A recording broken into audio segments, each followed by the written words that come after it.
کیا ہے جب یہ میدان کربلا سے ایوان شام اور پھر ایوان شام سے واپس مدینہ منورہ میں جب یہ قافلہ پہنچا ہے تو وہاں پر مدینہ طیبہ کی گلیوں میں اور ان ہواؤں اور فضاؤں میں جو جملے گونج رہے تھے نا، ایک دفعہ تو وہ جملے گونجے تھے نا، طلع البدر علینا من ثنیات الوداع، لیکن آج جو مدینہ طیبہ کی فضاؤں میں جملے گونج رہے تھے وہ امت کو قیامت تک یاد رکھنے چاہیے۔ ہر ایک کی زبان پر تھا، ماذا تقولون ان قال النبی لکم، اے لوگوں قیامت والے دن جب آقا علیہ الصلوۃ والسلام نے اس واقعے کے بارے میں تم سے پوچھا تو تمہارے پاس اس کا کیا جواب ہوگا؟ جب آقا کہیں گے ماذا فعلتم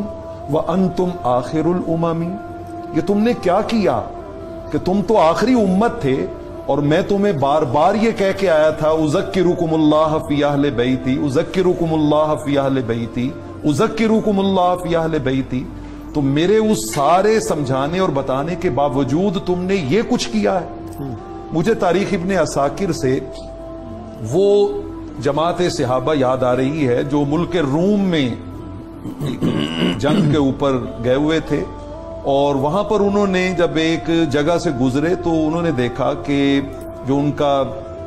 معبد خانہ ہے، عبادت گاہ ہے، اس کے ساتھ ہی ایک دیوار کے اوپر ایک تحریر لکھی ہوئی تھی، اور وہ تحریر یہ تھی کہ اترجو امت محمد صلی اللہ علیہ وسلم شفاعت محمد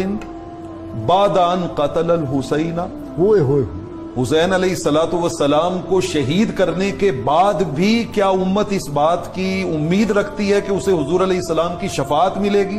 شفاعت ملے گی۔ انہوں نے کہا کہ یہ تحریر یہاں پر کس نے لکھی ہے؟ تو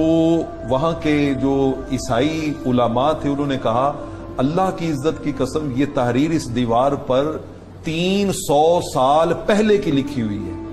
300 سال پہلے کی لکھی ہوئی ہے۔ اور آقا علیہ السلام نے تو آپ دیکھیے نا، آپ غم حسین علیہ السلام میں رونے کی بات کر رہے تھے تو آقا علیہ السلام تو ابھی 4 5 6 سال کے بچے ہیں، تب سے بیان کر کر کے آپ کی آنکھیں اشک بار ہوتی تھی، اور تب سے جو ہیں، اور اگر آپ مجھے وقت دیں تو مجھے مسند احمد کی ایک روایت یاد آ رہی ہے۔ حضرت عبداللہ بن نجی رضی اللہ تعالی عنہ کہتے ہیں میرے والد گرامی حضرت نجی نے بیان کیا، اور یہ حضرت مولا کائنات علی شیر خدا رضی اللہ تعالی عنہ کے وضو کا اہتمام کرنے والے اور آپ کے پانی کا اہتمام کرنے والے خادم خاص تھے۔ کہتے ہیں میں آپ کے ساتھ تھا تو ہم جب جنگ صفین پہ جا رہے تھے تو نینوا کی بستی کے پاس سے گزرے تو اچانک حضرت مولا کائنات کی زبان اطہر پہ آیا اصبر ابا عبداللہ، اصبر ابا، یہ کنیت ہے امام علی مقام کی، اور ابھی امام علی مقام کی جوانی ہے، ابھی جو ہے وہ نوجوانی ہے، اور اس واقعے کو بپا ہونے میں ابھی کئی سال پڑے ہوئے ہیں،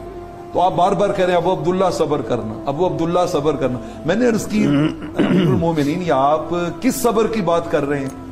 تو کہتے ہیں میں ایک دن رحمت کونین صلی اللہ تعالی علیہ وآلہ وسلم کی خدمت میں حاضر ہوا تو آقا علیہ السلام کی آنکھوں میں آنسوں کی جھڑی لگی ہوئی تھی اور آقا مسلسل رو رہے تھے۔ میں نے عرض کی اغضبک احد، آقا آپ کو کسی نے ناراض کر دیا ہے جو آپ اس طرح آپ کی آنکھوں میں آنسو ہے؟ آپ نے فرمایا نہیں علی ایسی کوئی بات نہیں۔ میں نے عرض کی حضور ما شان عینیک تفیضان، پھر یہ آپ کی آنکھوں میں مسلسل آنسو کیوں بہ رہے ہیں؟ تو آقا علیہ السلام نے فرمایا کہ علی ابھی جبرائیل یہاں سے اٹھ کے گئے ہیں اور انہوں نے مجھے خبر دی ہے کہ میرے نور نظر لخت جگر حسین کو فرات کے کنارے میں شہید کر دیا جائے گا۔ اور آخری جملہ اس کا بڑا خاص ہے جس سے مطلب سمجھ آتی ہے، آقا نے فرمایا لم املک عینی ان تفیضا، فرمایا یہ آنکھیں میرے کنٹرول میں ہی نہیں ہیں، ان میں آنسو کیوں نہ آئے، اس خبر کو سننے کے بعد یہ میرے کنٹرول میں ہی نہیں ہے، اس لیے بے ساختہ ان میں آنسو آ گئے۔ تو وہ بندہ بڑا ہی شکی ہے کہ جو آقا علیہ السلام کی اس سنت کے فیض سے محروم ہے، وہ بہت بدبخت اور بد نصیب ہے۔